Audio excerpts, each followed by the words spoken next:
What we're about to share with you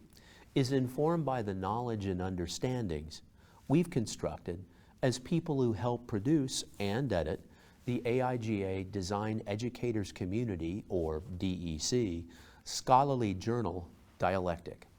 For those of you who are unfamiliar with this journal, it's supported ideologically and financially by the AIGA DEC and is published by University of Michigan Publishing. If you're interested in learning more about Dialectic or reading some of its content or submitting a piece for possible publication, please visit us at our website. In our roles as journal co-editors, grant and conference submission reviewers, and as senior visual communication design faculty who have reviewed almost 80 design-rooted university-level faculty candidates for tenure and promotion in the U.S., we have had many opportunities to critically read a diverse amalgam of scholarly writing, research reports, criticism, case studies, tenure dossiers, and grant proposals. We are drawing from the knowledge and understandings we have cultivated from engaging in these experiences to inform what we will impart in this short presentation. What is on offer here is not a formula or a set of algorithms that, if followed exactly and in sequence, is guaranteed to ensure the publication of your work in well-respected, peer-reviewed scholarly venues. It is rather intended as a set of guidelines that will hopefully prove to be, more or less, equal parts practically useful and constructive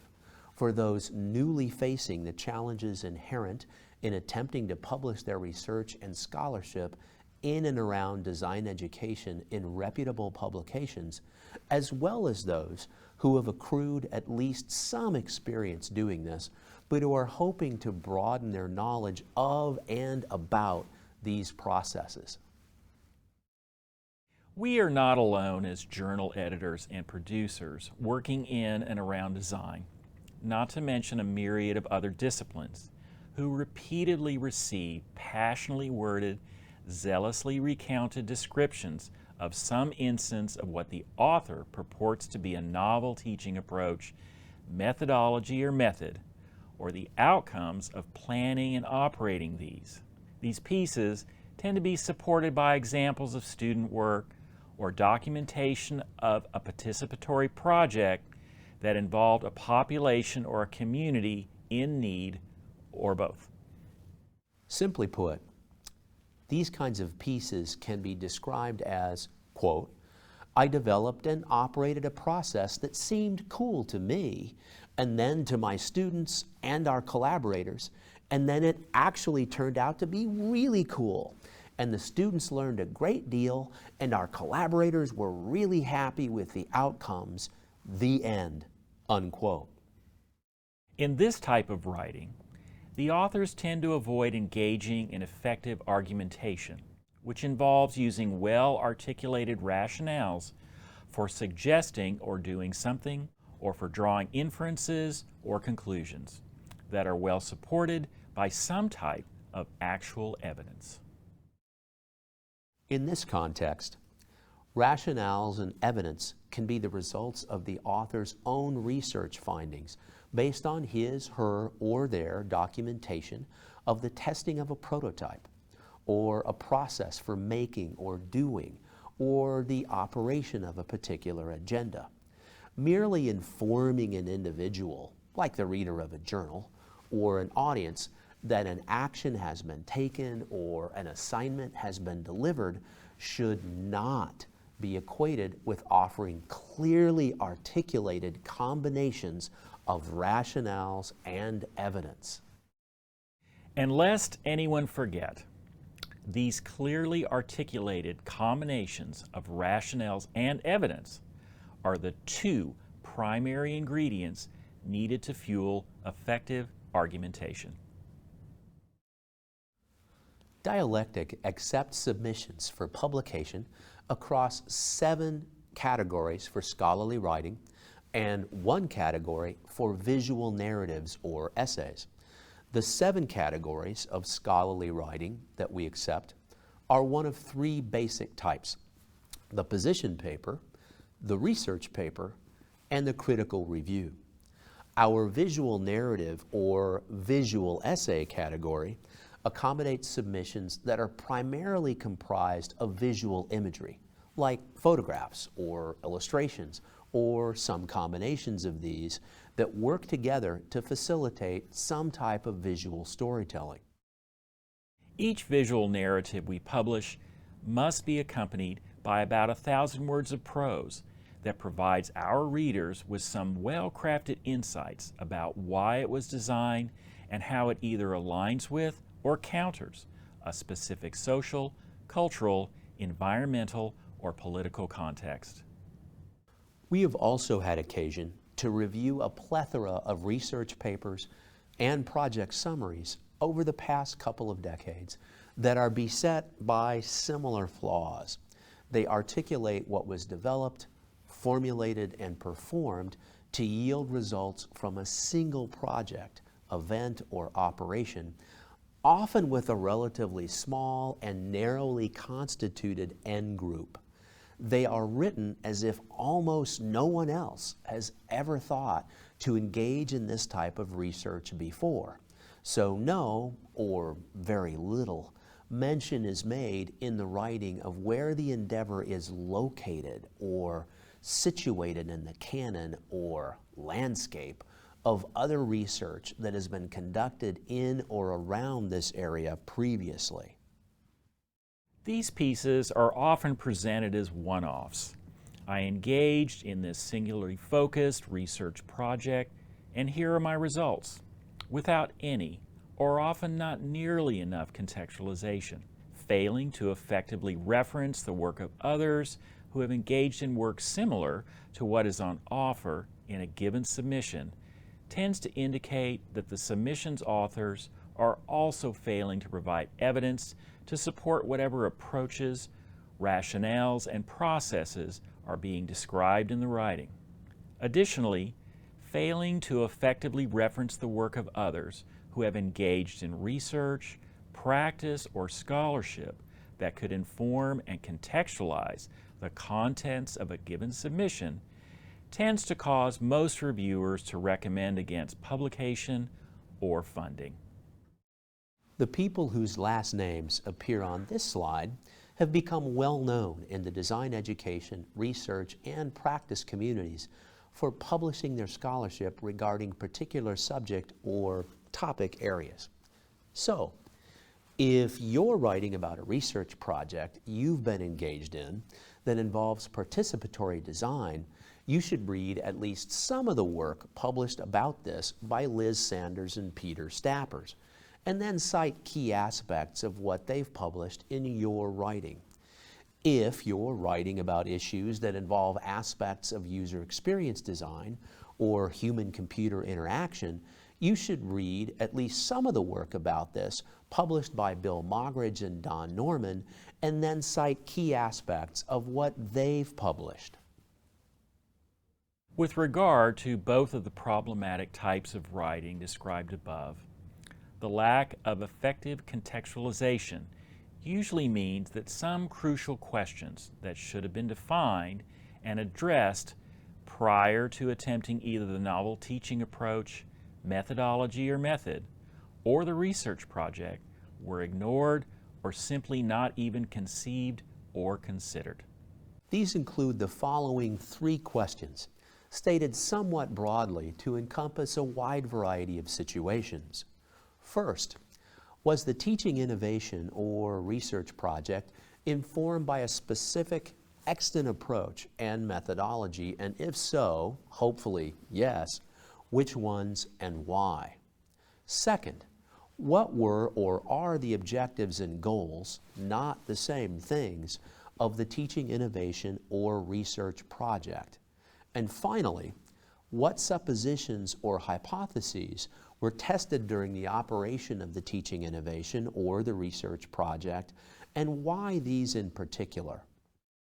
Others include what methods guided the process of whatever was operationalized, and why were these utilized? Or, what data was yielded, and what did the author's analysis of this data reveal? Or, what evidence has your engagement in these endeavors produced that could be used to support one or more rationales to improve design education, to guide future design decision making? And is the research project or teaching innovation generalizable, that is, applicable or adaptable to other contexts or situations in some way, and if so, why, or if not, why not? Every submission for possible publication that Dialectic receives undergoes a rigorously facilitated critical review process that is fairly standard across academic and professional disciplines as diverse as engineering, economics, chemistry, and philosophy. This process begins with a desk review, which starts with 1 to 3 members of an editorial team engaging in a preliminary read of whatever has been submitted to ensure that it meets what we refer to as our logistical criteria. Word counts must be adhered to, not too many, not too few. The document itself must be formatted according to the publication's specifications, and the piece must be written according to the guidelines specified in the Chicago Manual of Style. Specific journals and periodicals require most of their prose to be written according to a particular style manual, such as APA, the American Psychological Association, MLA, the Modern Language Association, or CMS, the Chicago Manual of Style. Once it has been determined that our logistical criteria have been met during the desk review process, an assessment of the organizational structure of the piece is coupled with an evaluation of its phrase-to-phrase, sentence-to-sentence, and paragraph-to-paragraph writing style.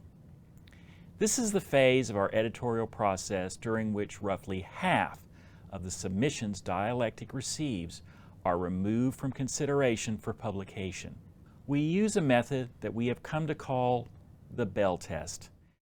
to determine whether or not we should advance a given submission onto a group of 3 or 4 external reviewers to engage in what is known as the double-blind review process.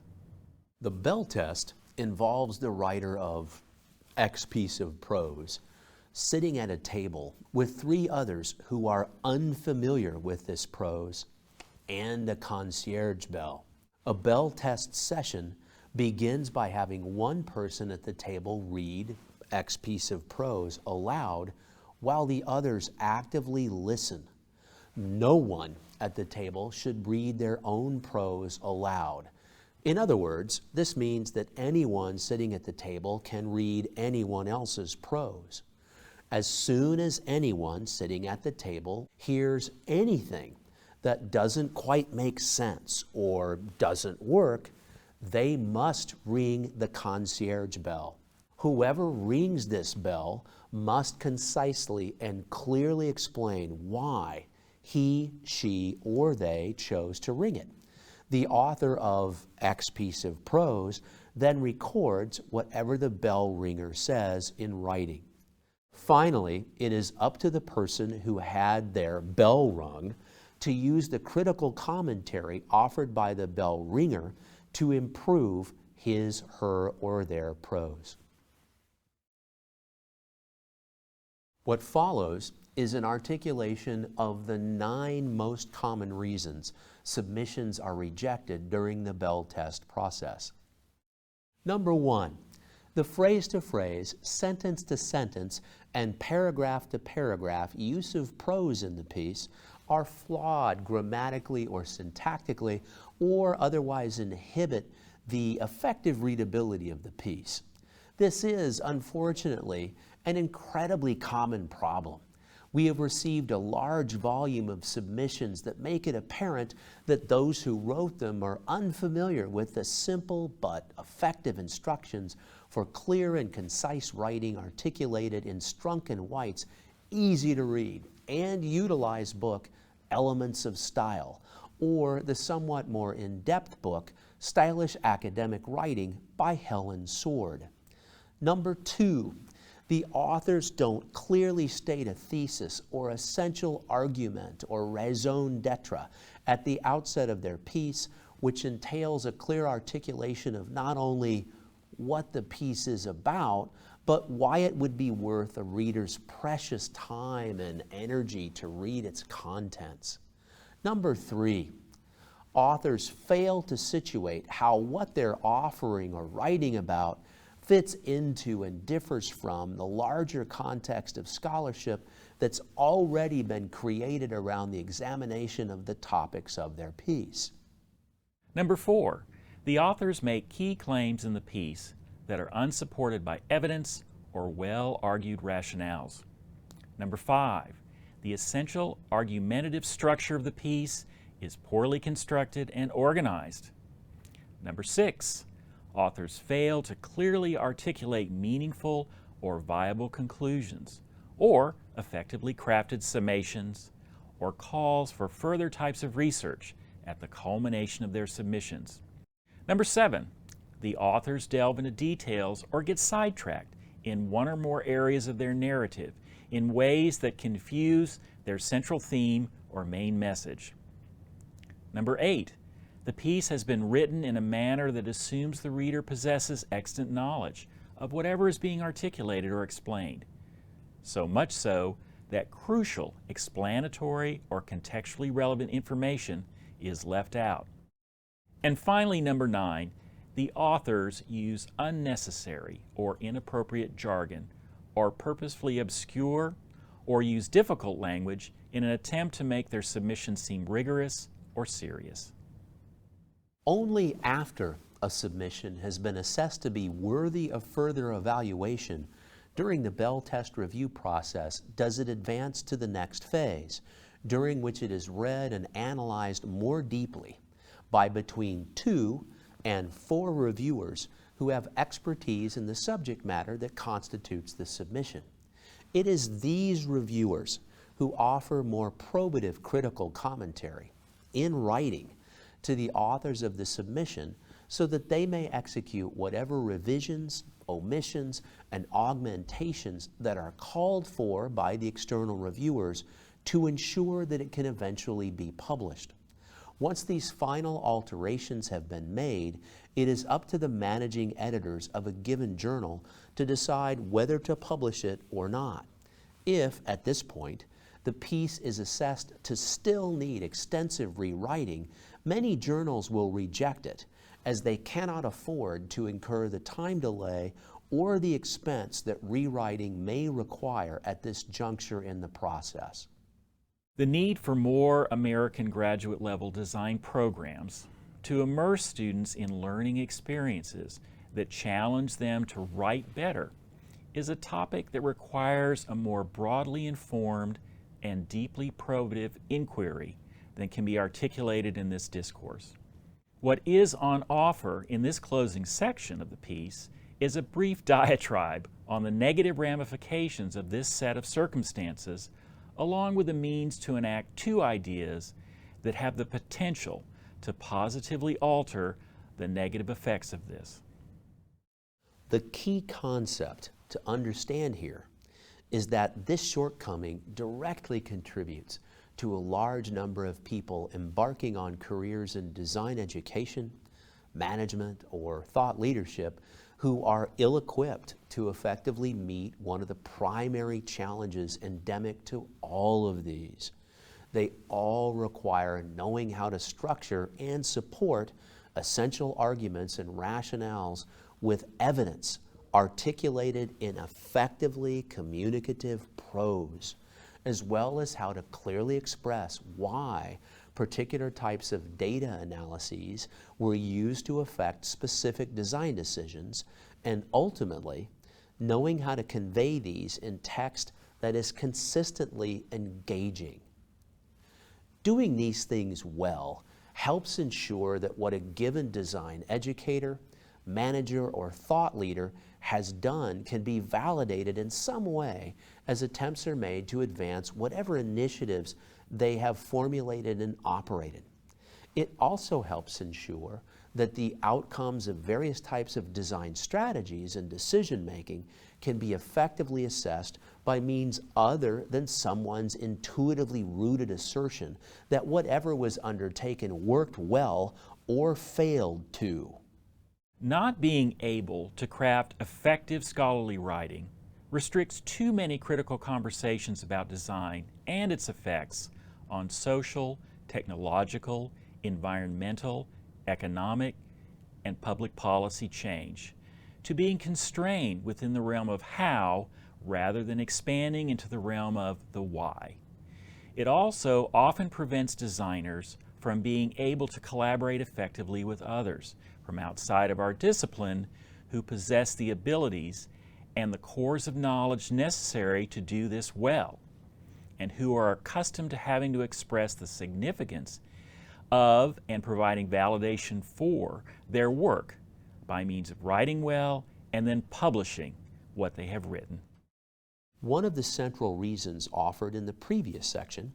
as to why articles often fail to advance beyond the desk review phase of the assessment process of dialectic and other scholarly journals was that they are judged to be not worth a reader's precious time and attention to read. They may also be rejected because they are assessed as not making a significant enough contribution of new knowledge and understanding to the discipline, like design and the research, scholarship, and educational endeavors that support it, within which a given journal is embedded. A way to help ensure that both of these objectives are effectively met is for the would-be authors of and about design research and scholarship to work with an experienced editor of scholarly prose from the earliest stages of their writing development processes.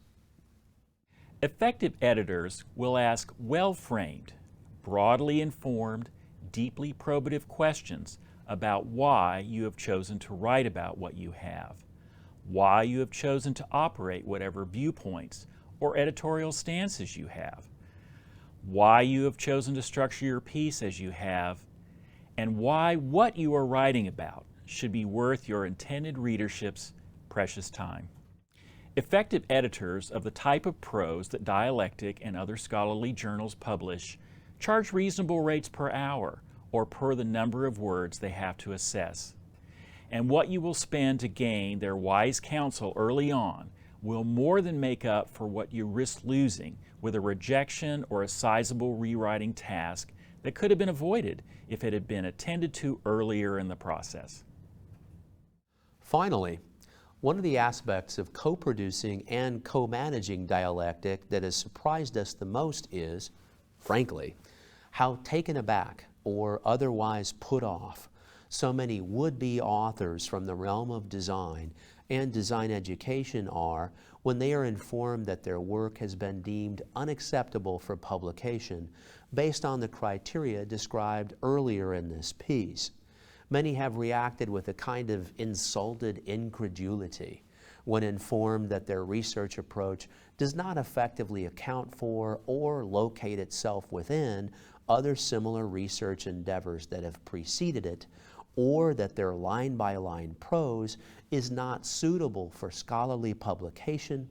or that what may be incredibly important scholarship in their personal estimation has not been deemed all that important to our readership according to whatever group of peer reviewers assess their submission. Our sense of why those who have been taken aback by dialectic's rejection of their work is, more than any other single factor, attributable to something that I first heard voiced by a now former design-based scholarly journal editor more than 25 years ago at a Graphic Design Education Association, or GDEA, academic conference hosted by the University of Alberta in Edmonton, Canada. As we were standing in line for drinks discussing some then recently published books on design research and education, she offered, "Far too many designers and design educators don't read critically, don't know how to read critically, and aren't particularly interested in reading critically. This editor's blunt words weren't so much a condemnation of designers and design educators, but in her experience-based opinion, not knowing how to read or wanting to read in ways that ensured that the act of reading itself played an actual role in not only the discovery of new knowledge, but in the construction of it, the latter of which tends to require broadly informed critical thinking and a willingness to question information presented as facts.